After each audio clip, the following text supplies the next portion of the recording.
And that is the passing of Lute Olson, the former head coach at the University of Arizona. He passed away Thursday night. He passed away at the age of 85. And he is, by all accounts, I believe, one of the greatest coaches in the history of college basketball.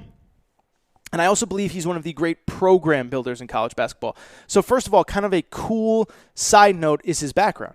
One, and this is really crazy if you really think about it, he was actually like a high school coach into his mid-30s, takes a community college job, then he replaces Jerry Tarkanian at Long Beach State. That's kind of cool. Jerry Tarkanian's the man. Although Lute Olson did not like him, they beefed throughout their careers, in large part because there was NCAA sanctions when he took over Long Beach State. Neither here nor there. Goes to Iowa, leads Iowa to a Final Four in 1980, and he gets to Arizona.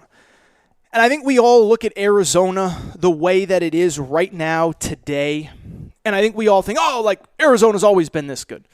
They weren't all this good when Lute Olson got to the University of Arizona. This was a team that went 4-24 the year before he arrived. And by, I believe, his fourth year, is that right? I want to say his fourth year. They were 4-24 in his first year.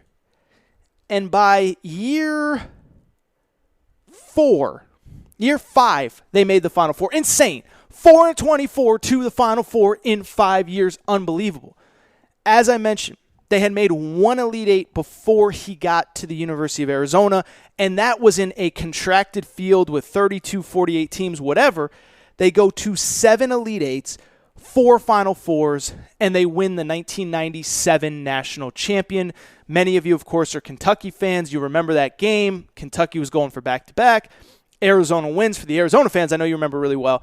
And here's the other thing about Lute Olson is it reminds me a lot of a guy that I grew up rooting for, Jim Calhoun, which is that many years that Lute Olson did not win the national championship, he had a team that was good enough to do it. They just couldn't get over the hump. The year after they won the national championship in 97, they returned everybody in 98, were good enough to win a national championship that year. 2001, they were good enough to win a national championship when they lost in the title game to Duke. 93, they had maybe the best team in the country going into the tournament. One of the best teams, I should say, probably not the best. They lose in the first round to Steve Nash in Santa Clara. 94, they get to the Final Four and lose to Arkansas. And so that is the mark of a great coach. He quote-unquote only won one, but he had his team in the conversation every year. And I think when I think back about his teams, I think about how good they were, how skilled they were, how many good players came through that program. I mean, you talk about the players that came through.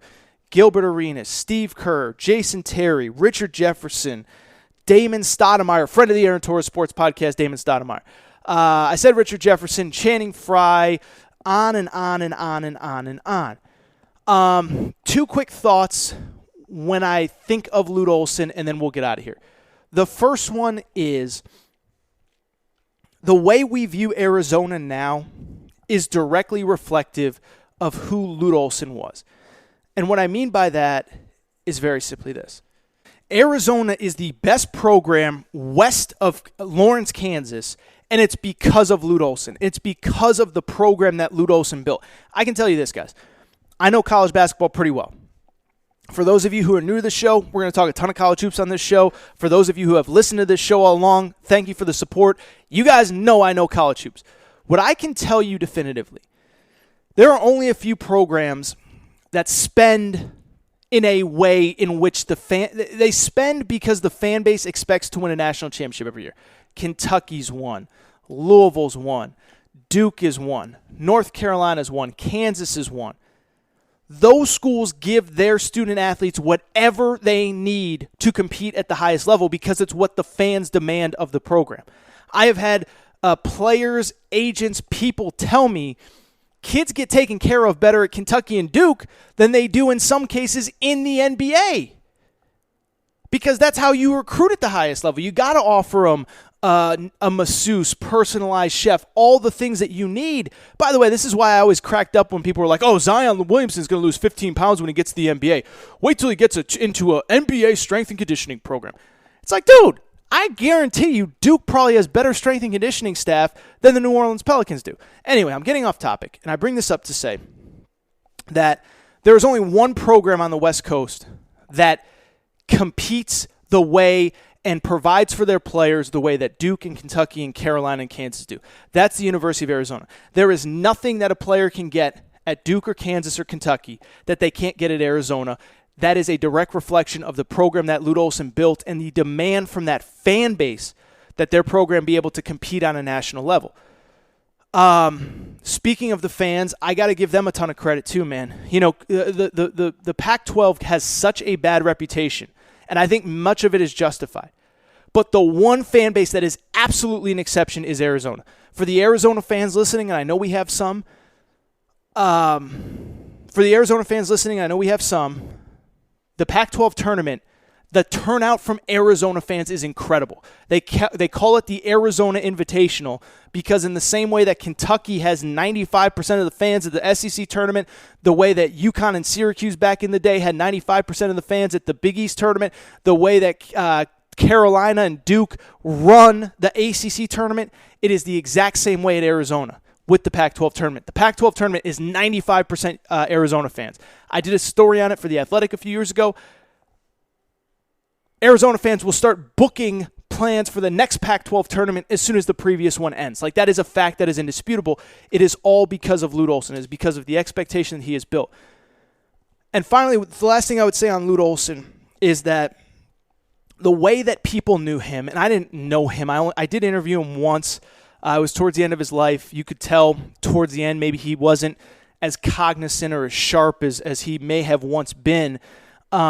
But the way that Arizona fans and people around that program talk about him really does remind me of a guy that I grew up rooting for, which is, I just mentioned, Jim Calhoun. A guy that was larger than life, bigger than the community, built the entire program, the entire state. He's revered in the entire state, revered for what he did. There are generations of kids who grew up alongside Lute Olson the way that they grew up alongside Jim Calhoun, like myself, the way they grew up alongside Jim Boeheim at Syracuse, the way that they're now growing up alongside John Calipari at Kentucky. I mean, that's the crazy part, right? We have kids in middle school now. We have kids entering high school that really don't remember the time before John Calipari was the head coach at Kentucky. Lute Olson had that same impact. And as I said, an absolute living legend, a guy who really one of the great program builders in the history of the sport, and he built a program that I'm telling you, Arizona can match up with Kansas, Kentucky, Duke, North Carolina in any way in terms of fan support, interest, facilities, all that stuff. It's directly because of Lute Olson. So RIP to a legend.